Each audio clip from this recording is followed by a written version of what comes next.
如果我告诉你有一种修行方法，能让你在3个月内看到生活的明显变化，6个月内感受到内心真正的平静，1年内会发现自己能够积极地影响身边的人，你会相信吗？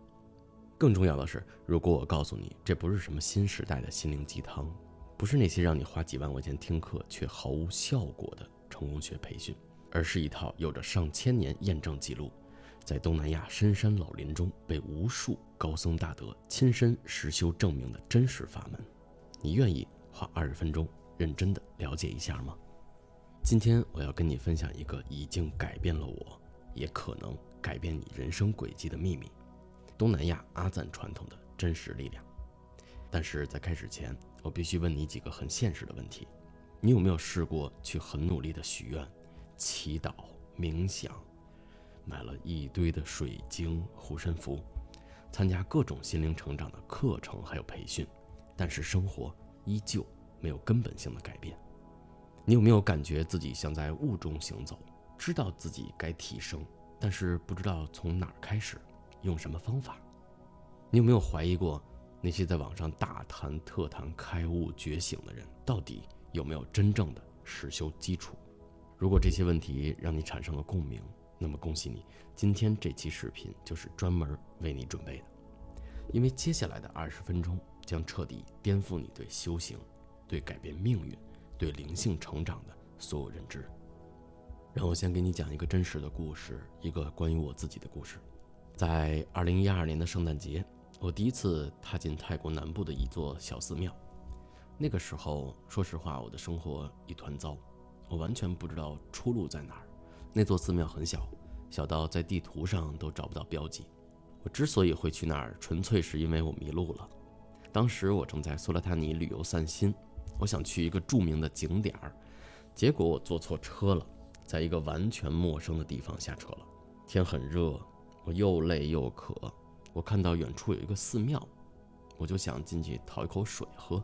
没想到这个看似偶然的迷路，却成了改变我整个人生的转折点。寺庙里只有一位老师傅，大概70多岁，皮肤被阳光晒得黝黑，但眼神却异常的清澈。他是一个老华裔，会说一点点中文。看到我这个非常狼狈的外国人，非常友善地给我倒了水，还邀请我坐下休息。我本来只是想喝口水就走，但是不知道为什么，我坐在那儿的时候，内心突然涌起一种说不出的宁静、平静吧。但是要知道，那段时间我每天都处在极度的焦虑当中，我晚上经常失眠，夜里4点5点睡是很正常的。但是在那个简陋的寺庙里，我居然感受到了久违的，或者说前所未有的宁静。老师傅似乎看出了我的心思，然后用夹杂着泰语口音的中文问我说：“年轻人，你的心很乱，对不对？”我点点头，然后忍不住把自己的困境都说了出来。老师傅静静地听着，偶尔点点头，没有给我任何建议，也没有说出什么安慰的话。等我说完，他只是平静地说：“你想学修行吗？”我当时心想，反正已经这样了，死马当活马医吧。于是我点点头说愿意。老师傅让我盘腿坐好，然后教了我一个看起来非常简单的呼吸法。他说：“你现在不要想什么，就专注数自己的呼吸，从1到10，然后再从1到10。如果这个中途走神了，就重新从1开始。”听起来非常简单，对吧？我当时也是这么想的。结果我试了半个小时，我发现我竟然连数到10都做不到。不是被杂念打断，就是不知不觉地数到了15、20。老师傅笑了笑说：“现在你知道你的心有多乱了吧？这就是你生活混乱的根本原因。”那一瞬间，我突然明白了一个道理：所有外在的混乱其实都源于内在的混乱。我一直在外面寻找解决的方案，却从来没有想过要先整理好自己的内心。正所谓心不定则事不成。从那天开始，我每天都会用那个简单的数息法。一开始确实很难，但是慢慢的，我发现自己的专注力在提升，我的内心也越来越平静。更神奇的是，随着我内心的变化，外在的生活也开始发生了转变。后来我的生活，大家也从之前的视频了解过一些片段。修行其实一直没有间断过，但是真正让我彻底改变对修行认知以及升起确信的，是2021年疫情的那个夏天。我还记得2021年我花了5万还是6万的机票从中国来到了泰国，因为那年我遇到了一件巨大的麻烦，我在尘世中找不到答案，于是我选择了出家。出家非常麻烦，我的师父要给我做担保，以确保我不是因为在逃犯或者是犯了什么事儿而出家逃避。在出家那段期间，我每天都要做早晚课。每当我坐在大雄宝殿面对着各种造像的时候，我的内心都能强烈感受到一种特殊的寂静。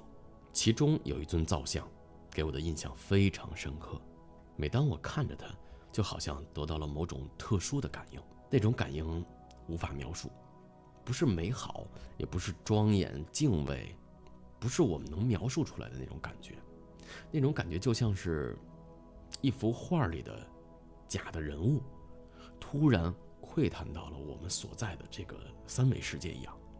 总之就是奇奇怪怪。但是对于那个时候的我而言，最重要的是麻烦的转变。说出来大家可能不信，那件让我掉头发耗光精力也找不到答案的麻烦，竟然自然的解决了。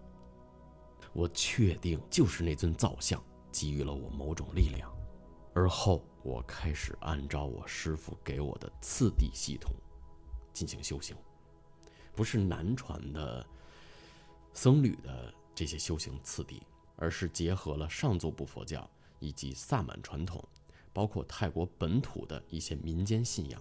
这是我师父自己独创的修行次第。直到后来我才明白，我之前的那些改变其实不是巧合，而是有其深层的因果逻辑。当我们的内心变得清静、专注、有序的时候，你会吸引到和你一样清静、专注、有序的人和事儿。那么现在让我来系统的为你介绍什么是阿赞传统，以及它为什么如此特殊。首先，阿赞这个词在泰语的意思是老师或者师傅，特指那些在佛法修行上有深厚造诣，同时具备实际指导能力的修行者。注意，这里的重点是实际指导能力。在东南亚，阿赞不仅仅是理论上的佛学专家，更是实修实证的践行者。他们不但自己要有深厚的修行功夫，还要能够指导弟子一步一步地走向觉悟。这就像是武术界的区别，有些人只会讲理论，有些人只会练套路，但真正的师傅既有理论也有套路。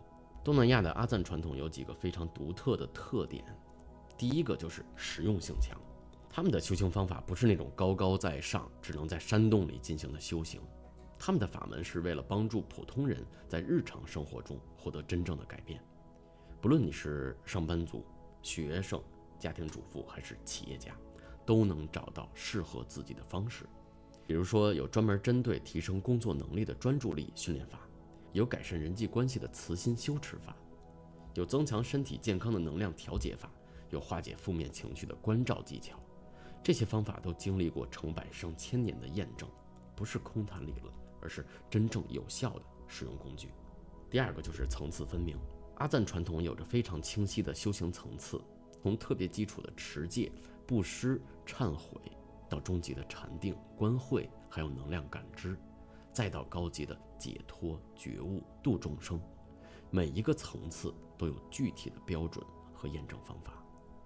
这就避免了很多现代修行中常见的问题，不知道自己修到了什么程度，不知道下一步应该怎么走，更不知道自己的体验是真实的还是幻想、妄想。在阿赞的传统中，每一个境界都有明确的指标，就像学习的年级制度一样，你必须真正掌握了当前的内容，才能进入下一个阶段。第三个就是师承严格。真正的阿赞传统非常重视师承的关系，不是随便找本书看看，或者在网上学几个视频就能成为阿赞的。每一位阿赞都必须有明确的师父传承，经过多年的严格训练和考验，才能获得传法的资格。这种严格的师承制度保证了法门的纯正性和有效性。你学到的每一个方法都可以追溯到它的源头，都有无数前辈的实修验证。这就像中医的师承传统一样，方子是经过一代一代名医验证的，不是随便网上搜来的偏方。第四个是智慧和直觉并重。很多人对所谓的神通有误解，要么把它神秘化，要么把它妖魔化。而在阿赞的传统中，我们更愿意称之为敏锐的直觉力和深度的洞察能力。真正的阿赞往往都具备一定的特殊能力，对人心有着深刻的洞察，或者是对事物发展有非常敏锐的直觉，或者是通过禅修获得了某种疗愈的力量。还有更神奇的，就是能够制作真正有效的护身符，但是他们从来不炫耀这些能力，而是把它们作为利益众生的工具。更重要的是，他们深深明白了这些能力只是手段，不是目的。真正的目的是觉悟，是解脱，是帮助一切众生离苦得乐。最后一点是，他们非常适应现代的生活。虽然他们的传承非常古老，但是方法却能很好的适应现代生活的节奏还有需求。我们现代人工作压力大，时间紧张，很难像古代修行者那样整天念经啊打坐，所以阿赞系统就发展出了很多适合现代人的修行方法。这些方法既保持了传统的精髓，又完美地融入了现代的生活，让修行不再是生活的负担，而是生活的助力。在这个修行方法五花八门的时代，为什么我建议你选择东南亚阿赞传统这条路呢？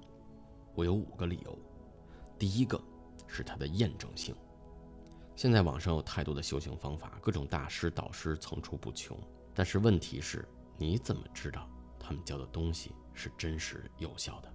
你怎么知道他们自己有没有真正的成就？而阿赞传统最大的优势就是可验证性。什么叫可验证？就是每一个修行阶段都有明确的可观察的成果。譬如说当我们修完第1个阶段的，比如说业力净化以后，你会发现自己的运气明显的改善。原本你经常会遇到倒霉的事儿会开始减少，原本困扰你的人际关系开始和谐。这些不是模糊的感觉，而是具体的可衡量的变化，甚至你的家人和朋友都能看出来。这就是真正修行的标志，不是让你越修越迷糊，而是越来越清楚，越来越有力量。第2个理由是它的安全性。很多人不知道，其实修行是有风险的，如果方法不当，师承不正，很容易出现各种的问题，轻则浪费时间浪费生命，重则走火入魔。我见过太多的人因为跟错师傅学错方法而出现严重问题的案例。在我的朋友圈至少有1位我亲眼看到的，从一个非常阳光开朗的女孩子变成了一个彻彻底底充满戾气的佛法神经病。而阿赞传统经过了上千年的发展和完善，每一个环节都有严格的安全保障措施，从最开始的戒律持守，到中间的定力培养，再到后面的智慧开发，每一步都有非常详细的注意事项和风险防范的措施。第3个理由是它的系统性。现在很多人的修行都是东学一点西学一点，今天练练瑜伽，明天练练冥想，后天又去学什么西方的能量疗愈，看起来非常丰富，实际上很乱啊。因为修行最忌讳的就是这种杂乱无章的修行方式，就像我们建房子一样，你不能今天打一点地基，明天就砌一段墙。而阿赞传统提供的是一套完整的系统的修行体系，从最基础的人品品格的培养，到终极的心性修炼，再到高级的智慧开发，每一个阶段都环环相扣，步步为营。前面的基础如果没有打牢，后面的高楼就可能建不起来。但只要按照正确的次序一步一步走，最终你一定能建成自己的修行大厦。第4个理由是它的实用性。这一点咱们之前提到过了，但是我再次强调一下，现代人学修行不能光为了追求什么玄妙的体验，更重要的是能解决我们生活实际的问题。而阿赞传统最大的特色就是实用，它教给我们的不是一些虚无缥缈的理论，而是实实在在的生活智慧以及解决问题的能力。比如我们的工作压力大，对应有专门的减压禅法。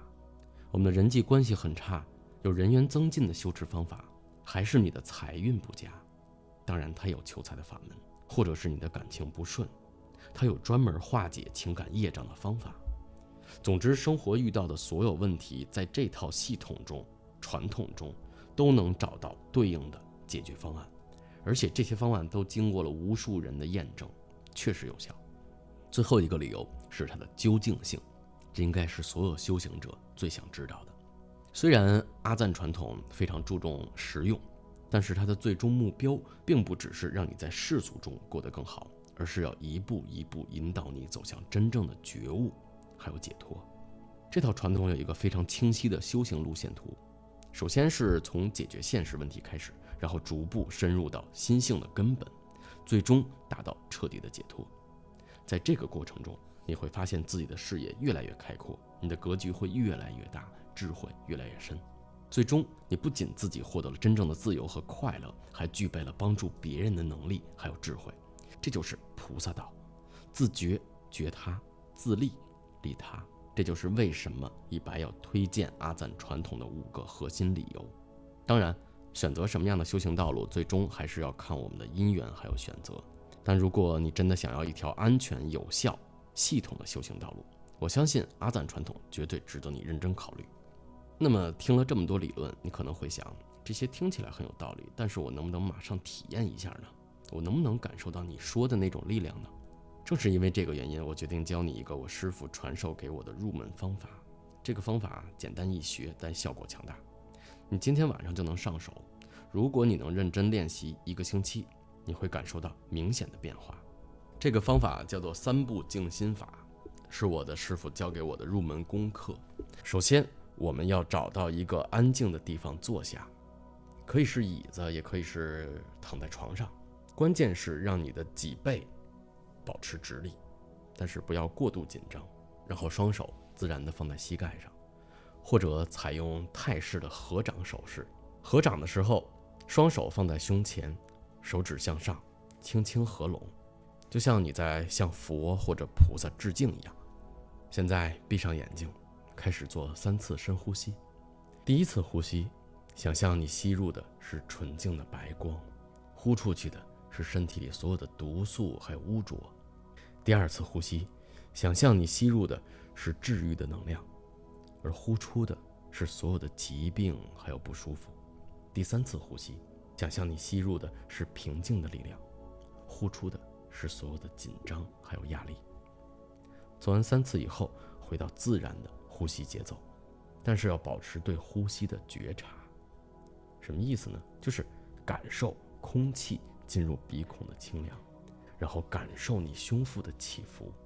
这一步的目的是让你的身体从日常的紧张状态中放松下来，为接下来的修行做好准备。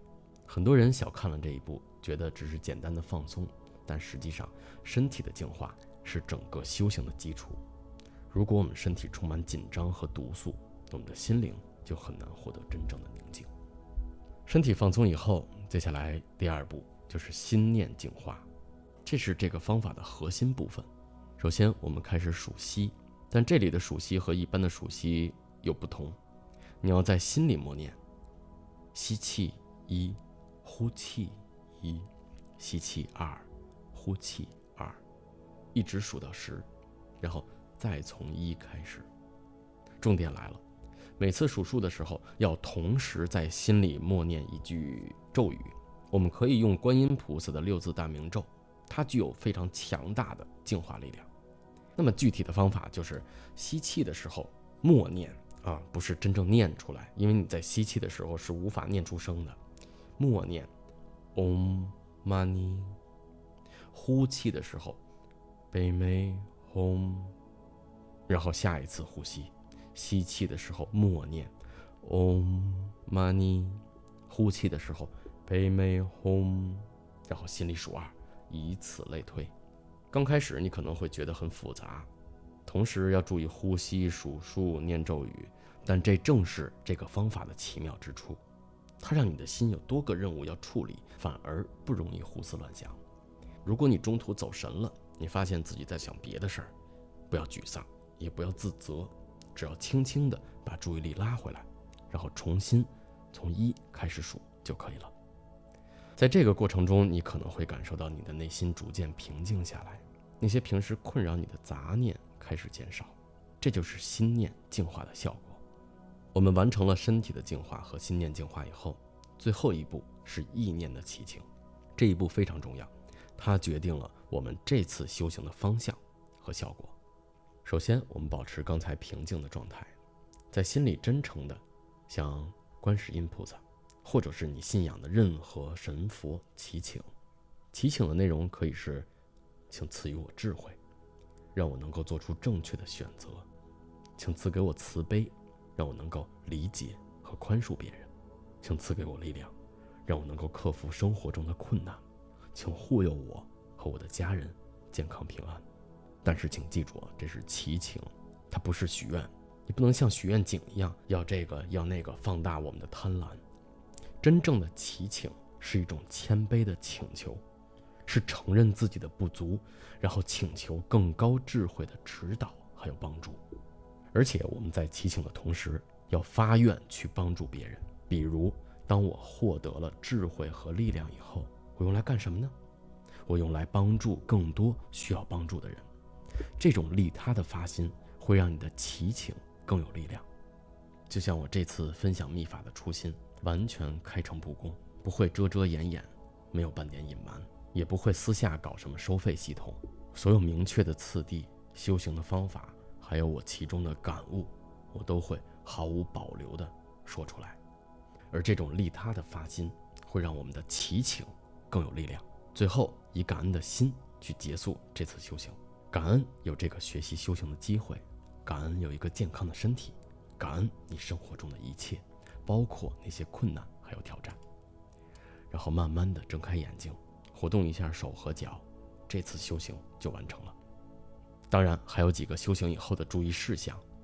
首先，我们修行结束以后，不要马上投入紧张的活动，给自己几分钟的时间，慢慢地从宁静的状态回到日常的状态，然后观察一下自己的感受，你的身体是否更放松了，或者是你的心情是否更平静了，你有没有什么特别的体验，然后把这些记录下来，作为你修行进步的参考。在接下来的一天中，尽量保持这种平静的状态。当遇到让你烦躁的事儿，那么就回想刚才修行时的感受，用那种平静去面对问题。最后一点，坚持每天练习，最好固定在某个时间点，早上起床或者是晚上睡前都是很好的选择。修行不是一蹴而就的事儿，刚才我们教的方法虽然很简单，但它是所有修行的基础，是必修课，是门槛。就像我们锻炼身体一样，我们需要持续的练习才能看到效果。我用我的经历保证，如果你能认真练习刚才我们所讲的3步静心法1个星期，你一定会感受到明显的变化。接下来我们还会深入的讲解业力的净化、定力的培养、智慧的开发等各个阶段的修行方法，每一集都会给你非常实用的技巧，还有深入的理论指导。修行的路上会遇到各种的体验还有境界，要保持开放的心态去接受，但同时也要保持谨慎，不要过于执着某些特殊的体验。所有的体验只是过程，不是目标。从今天开始，让我们一起踏上这条既古老又现代、既神圣又实用的修行道路。我相信1年后的你会感谢今天做出的这个决定。如果你觉得今天内容对你有帮助，请点赞、分享并订阅，开启小铃铛。你的支持是我继续制作这些内容的最大动力。同时在评论区留下你的修行体验和问题，我会尽量回复每一条留言。我们下期再见，祝你修行精进，60吉祥。